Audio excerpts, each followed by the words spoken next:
To those who believed in him, Jesus said, "If you hold to my teachings, you are really my disciples. Then you will know the truth, and the truth shall set you free."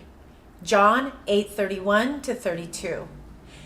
I've personally experienced this absolute true teaching from Jesus Christ through reading the four Gospels and having the transformation happen in me to help me learn to live, speak, and show up more authentically, more honestly, and more openly.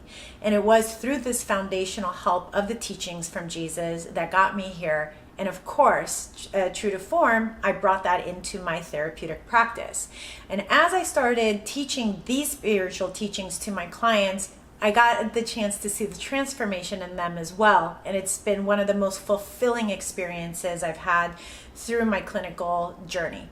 And today I'm going to share how this specific quote, which is very famous, "The truth shall set you free," in the shortened sense, has been used and overused. And I just wanted to give you a little bit more context behind that one saying and that one statement, where it is in context of the teachings of Jesus and his spoken truth, and how that is so important for your mental health and mental well-being and emotional health and emotional well-being.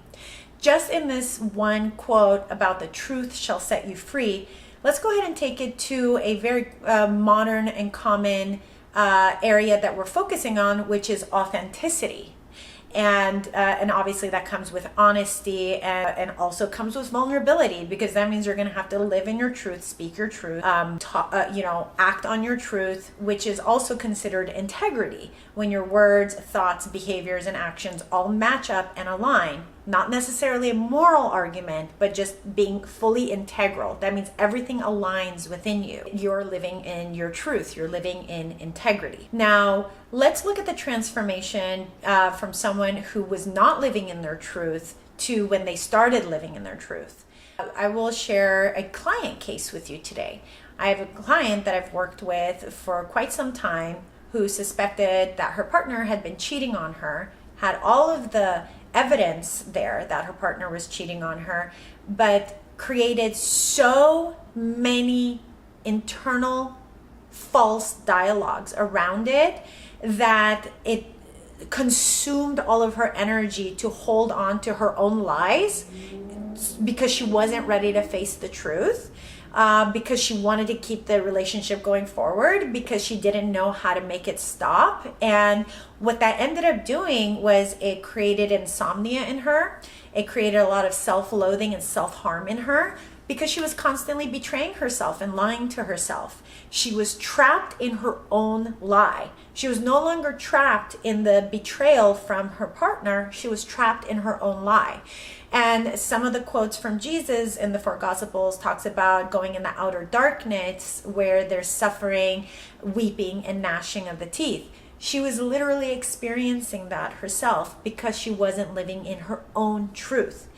And we had the transformational experience when one day when she was ready to face the truth, and there was a build-up to that place. She needed to develop some internal strength to be able to come face to face with her own truth and the truth of the situation. And when she was ready, she finally said it out loud, "Yes, my partner is cheating on me." In that exact moment, her shoulders dropped, that heaviness lifted off of her. She was able to take a deep breath. Her chest pains went away instantly in that moment, and her face relaxed. It was a hard truth to face. That's not an easy truth to face. But the fact that she was just finally being honest to herself, her words, her thoughts, and her feelings all matched. She was fully in integrity. She finally felt some peace and was able to fall asleep that night. And that's where the repair in her relationship started. It was the start of the repair in her relationship, because she was no longer holding on to the lie within herself. So the truth truly set her free from her own entrapment. Now I have another client who was living a false life, a life that was not true to him. In his truth, he's gay, and he ended up marrying a woman, and he lived an incredibly tumultuous marriage with this woman because everything about that marriage was a lie. And he did specifically mention the day that he had a fork in the road, where one road was going to go to the office where he went every day to continue his lie, the life that he was living, which was a complete lie, versus the other road was going to the divorce lawyer and stepping into the unknown. But the unknown is where his truth was. And for the first time, he found the courage to step in his truth with so much fear in his entire being, but realized he could not live that lie anymore. And the day that he stepped into his truth, he followed his truth freed him from a very, very painful, abusive, destructive marriage.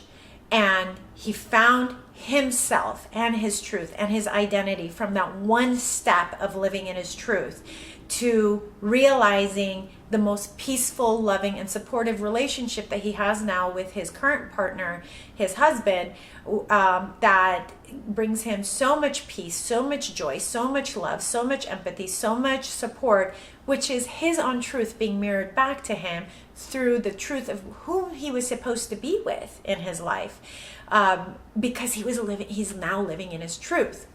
So I share these two stories for you, these transformative experiences where when people are living in their lies versus living in their truth, in order for you to hopefully find the courage to come face to face with your own truth. And these truths often are hard pills to swallow. That's why we've been tiptoeing around our own truth or the truth of the situation, because we don't know how to face our own truth.